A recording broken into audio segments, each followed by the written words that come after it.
Il existe un certain type de silence qui ne vient pas de l'extérieur, mais de l'âme. Un silence qui s'installe lorsqu'il n'y a plus de mots pour consoler, lorsque la question « pourquoi ?» se répète sans réponse, lorsque l'absence pèse plus lourd que toute compagnie. C'est ce silence que beaucoup de femmes connaissent bien. Des femmes qui ont perdu quelqu'un, qui portent la culpabilité comme un vêtement invisible, qui se demandent la nuit si leur être cher va bien, s'il est en paix, s'il leur a pardonné. Parfois, la douleur ne crie pas. Parfois, elle respire à peine. Et c'est dans ce silence qu'un homme est apparu. Un homme qui, plus que parler, a appris à écouter. Allan Kardec n'était pas un prophète, ni un illuminé inaccessible. Il était, avant tout, un auditeur, quelqu'un qui a eu le courage de s'asseoir face au mystère et de poser des questions avec humilité. Pendant que le monde courait après des certitudes matérielles, lui prenait le temps d'écouter des voix venues de l'autre côté du voile. Il ne cherchait pas le spectacle, il cherchait du sens. En brisant un mur invisible qui séparait les vivants de ceux qui étaient déjà partis, Kardec a ouvert la voie à ce que nous appelons aujourd'hui la communication spirituelle. Mais au-delà des mots psychographiés, ce qu'il a recueilli, ce sont des enregistrements de l'âme, des enregistrements invisibles, non sonores, mais porteurs de vérités, des vérités qui sont toujours là, dans des livres que peu lisent avec le cœur. Des vérités qui pourraient changer notre compréhension de la vie, du deuil, de l'amour et de la mort, si seulement nous osions les écouter. Cette vidéo n'est pas une leçon, ce n'est pas une étude. C'est une invitation à baisser le volume du monde et à syntoniser la fréquence de l'âme, à se souvenir de ce que nous savons déjà, mais que nous avons oublié. Aujourd'hui, nous allons partager 3 de ces enregistrements oubliés. 3 messages qui n'ont pas été dictés par des voix, mais par des essences qui vibrent encore, en attente d'être comprises. Le premier enregistrement ne se trouve dans aucun fichier. Il est contenu dans un regard, dans un soupir retenu, dans une larme qui n'est pas tombée. C'est le jour où Allan Kardec a pleuré. En silence, il était courant que des femmes viennent à lui, cherchant des réponses après la perte d'un enfant. Elles arrivaient brisées, pleines de questions que ni prêtre, ni médecin, ni proche ne pouvaient apaiser. Kardec écoutait, il prenait des notes, il gardait son calme. Mais dans l'intimité de ses écrits, il avouait le poids émotionnel qu'il portait, car pour lui, explorer l'au-delà n'était pas une aventure intellectuelle, c'était un voyage au cœur de la souffrance humaine. Lors d'une de ces séances, une mère, les yeux épuisés par tant de larmes, lui demanda « Est-ce que je le reverrai ?» Et Kardec, au-delà de toute doctrine, ressentait le tremblement de ce besoin. Il savait qu'il ne suffisait pas d'expliquer, il fallait accompagner, avec présence, avec respect, avec âme, et il le fit, en cachant ses propres émotions pour faire place à celles des autres. Combien de fois as-tu fait pareil ? Cacher ta douleur pour ne pas inquiéter ceux que tu aimes. Être fort, alors qu'au fond, tu voulais t'effondrer. Kardec était ce miroir, celui qui écoutait les morts pour consoler les vivants, sans jamais se croire au-dessus de la douleur humaine. Et dans ce silence respectueux, il a semé l'une des plus belles vérités de la spiritualité. L'amour continue d'exister, même lorsque nous ne pouvons plus étreindre. Le deuxième enregistrement spirituel est enveloppé de repentir. Lors d'une des séances les plus bouleversantes, un esprit s'est manifesté devant tous, non pas pour transmettre des messages élevés, ni pour révéler des secrets de l'autre monde, mais pour demander pardon. C'était un père qui avait été absent, un de ceux qui laissent des blessures ouvertes, des mots non dits, des gestes jamais accomplis. Et là, devant les médiums, il a reconnu sa faute, il ne cherchait pas d'excuses, il voulait simplement être entendu. Kardec a écrit « La véritable expiation commence lorsque l'esprit prend conscience de sa faute. Il ne s'agit pas de punition, mais d'éveil. » Et ce père s'est éveillé, tard, mais à temps. Combien d'entre nous partent avec des dettes émotionnelles ? Combien de parents, d'enfants,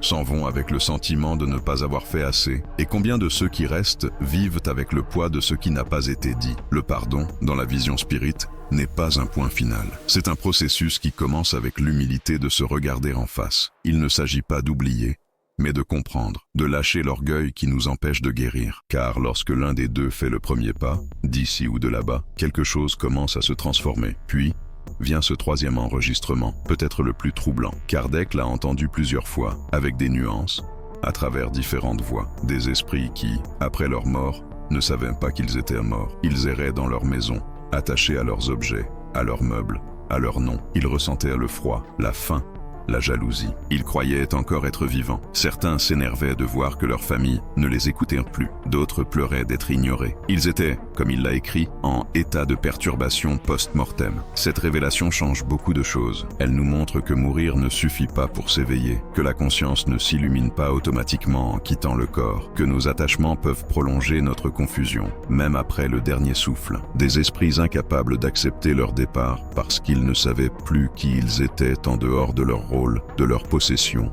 de leur image. Et ici vient la question douloureuse. Vivons-nous comme des âmes ?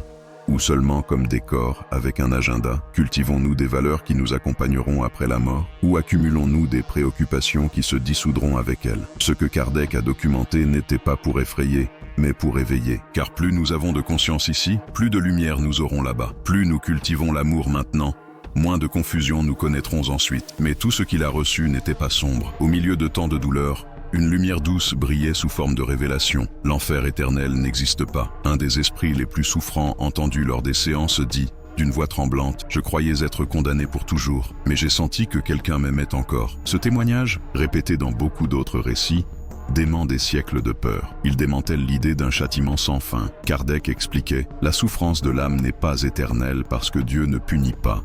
Il éduque, il n'abandonne pas, il accompagne. L'enfer, alors, n'est pas un lieu, c'est un état, un éloignement volontaire de la lumière, un exil auto-imposé. L'âme n'est pas punie par une autorité suprême, mais par sa propre conscience qui s'éveille, qui se souvient, qui regrette, et peu à peu, cherche à se racheter. Et ce message, bien qu'il puisse sembler dur, est en réalité profondément porteur d'espérance. Il nous dit qu'il y a toujours un chemin de retour. Peu importe à quel point nous nous sommes éloignés, nous pouvons toujours revenir vers l'amour. Il existe des douleurs qu'on ne nomme pas, des vides qu'aucune présence ne comble, et des vérités qui, une fois entendues, transforment tout. Nous poursuivons ce voyage, sans hâte, sans promesse, mais avec respect pour ceux qui, en toi, cherche encore une réponse. Kardec a reçu des récits bouleversants par leur simplicité et leur profondeur. L'un d'eux était enveloppé dans un souffle de fatigue. Des esprits qui ne se sont pas ôtés la vie par un geste violent, mais par l'oubli d'eux-mêmes. Des esprits qui, peu à peu, ont éteint leur lumière intérieure, par abandon, par tristesse chronique, par indifférence envers leur propre âme. Ils ont raconté que le suicide n'est pas toujours un acte instantané. Parfois, c'est une accumulation de négligence, un manque de soins, une absence de but. Et ainsi, jour après jour,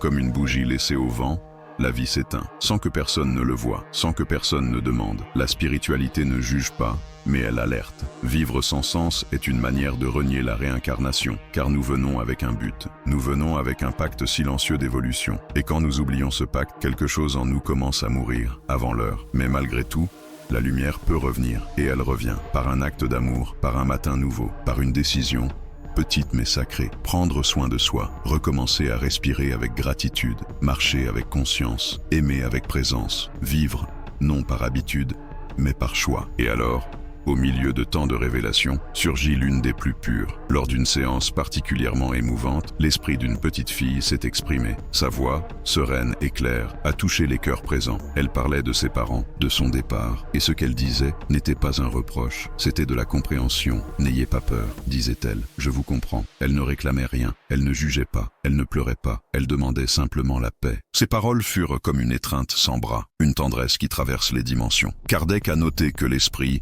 même lorsqu'il prend la forme d'un enfant, conserve la sagesse de son essence. Et cette petite, avec sa lumière, nous a montré que l'amour spirituel n'exige pas la perfection. Il demande la présence intérieure, qu'il ne s'agit pas d'avoir tout fait parfaitement, mais d'avoir aimé vraiment. Ce message résonne chez beaucoup de mères, de pères, qui vivent avec la culpabilité, qui croient avoir échoué, qui pensent ne pas mériter le pardon, mais peut-être que, de l'autre côté, quelqu'un les a déjà pardonnés, avant même qu'ils le demandent. Et ainsi arrive un autre enregistrement de l'âme, l'un de ceux qui blessent et soulagent en même temps. Un esprit s'est manifesté, reconnaissant combien il avait fait souffrir son épouse de son vivant. Il a avoué sa jalousie, son contrôle, sa manipulation émotionnelle. Il ne cherchait pas à se justifier, il voulait juste qu'elle sache, qu'il comprenait enfin. Cette confession ouvre une blessure, mais peut aussi la guérir, car de nombreuses femmes portent encore des douleurs que personne n'a reconnues. Elles croient que leur souffrance était invisible, que leurs larmes furent vaines. Mais le monde spirituel voit ce qui ici était caché, il entend ce qui ici a été tu, et, tôt ou tard, la justice aimante se manifeste. Kardec nous rappelle que la conscience morale ne disparaît pas après la mort. Au contraire, elle s'intensifie. Et cela est un soulagement pour celles qui ont souffert, et aussi une espérance pour ceux qui veulent réparer. Mais le monde spirituel ne parle pas seulement des individus. Il nous a aussi mis en garde contre quelque chose de plus large, de plus subtil, de plus collectif. Un avertissement que peu ont entendu, mais qui aujourd'hui résonne avec urgence. Kardec a écrit au sujet de l'obsession collective, une forme de déséquilibre spirituel qui ne vient plus d'un seul esprit, mais de foules désorientées, des idées sans amour, sans discernement, sans âme, qui se propagent comme un brouillard. Aujourd'hui, cette obsession se voit dans les divisions, les discours de haine, le vacarme des réseaux sociaux. Elle ne se manifeste pas avec des cris venus de l'au-delà, mais avec des pensées confuses, ici et maintenant. Et si nous n'y prêtons pas attention, elle nous emporte. La défense ne se trouve pas dans la peur. Elle réside dans la vigilance mentale, dans l'éducation émotionnelle, dans la sensibilité comme outil spirituel. Car celui qui veille sur ses pensées, veille sur son aura. Et celui qui veille sur son aura protège sa connexion avec le monde d'en haut. Et ainsi, après tout ce chemin parcouru, tu te demandes peut-être, que se passe-t-il vraiment après la mort? Qu'est-ce qui nous attend? Comment sera ce moment? Kardec n'a pas répondu par des théories. Il a répondu avec des témoignages, avec des récits réels, avec des expériences documentées d'âmes ayant franchi le seuil. Et ce qu'il a découvert est simple et profond. La mort ne nous transforme pas en ce que nous ne sommes pas. Elle révèle simplement ce que nous sommes déjà. Certains esprits se réveillent dans la lucidité. Ils ressentent la paix. Ils voient leur guide. Ils se souviennent de leur mission. D'autres, au contraire, tombent dans la confusion. Ils ne comprennent pas où ils sont. Ils se sentent perdus. Ils souffrent.